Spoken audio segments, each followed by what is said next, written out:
There's a specific kind of loneliness that nobody talks about. It's not the loneliness of being alone. It's the loneliness of sitting in a room full of people and feeling absolutely nothing. No excitement, no connection, just a quiet numbness where warmth used to be. And the most confusing part? You don't know when it started. You just know that somewhere along the way, people stopped feeling like they used to. Here's why that actually happens. Number one, you gave too much for too long. There's a limit to how much a person can give before they start running on empty. And most people who lose interest in others aren't cold or selfish. They're exhausted. They were the ones who always showed up, always listened, always made the effort, until one day they had nothing left. The withdrawal isn't a choice, it's a consequence. Number two, a few disappointments quietly changed you. You don't need a dramatic betrayal to lose faith in people. Sometimes it's smaller than that. A friend who disappeared when things got hard. Someone who only called when they needed something. Promises that were broken so casually, like they meant nothing. Over time, your mind takes notes. It starts expecting less. Not because you became bitter, but because you learned. Number three, you started outgrowing people around you. This one is uncomfortable to admit, but it's real. As you change, your thinking, your values, your direction in life, some relationships stop fitting. Conversations that used to feel meaningful start feeling hollow. People you once felt close to start feeling like strangers. That distance isn't rejection, it's growth. And growth is often lonely before it becomes rewarding. Number four, you stopped explaining yourself to everyone. At some point, you realize that not everyone deserves access to your inner world. Not because people are bad, but because not everyone has the capacity to understand you.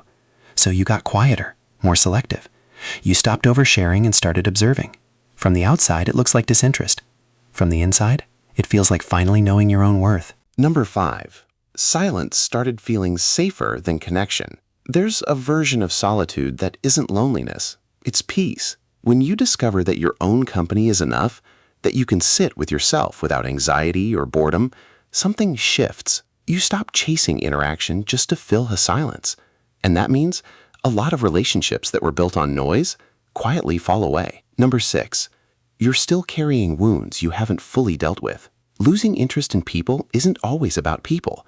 Sometimes it's about pain you haven't processed yet. Healing has a quiet, invisible phase where you pull back from everything, where even good people feel like too much, where your energy is entirely focused inward, because that's where the real work is happening.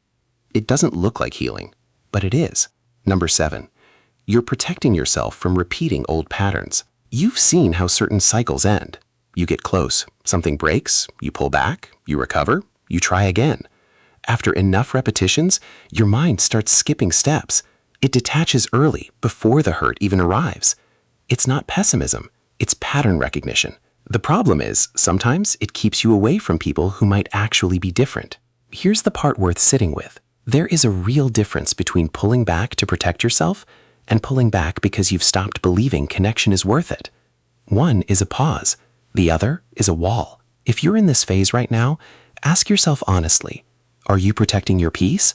Or are you slowly disappearing from your own life? Because the goal was never to need nobody. The goal is to find the rare people who feel like rest, not work, who don't make you perform, explain, or shrink, who make being known feel safe again.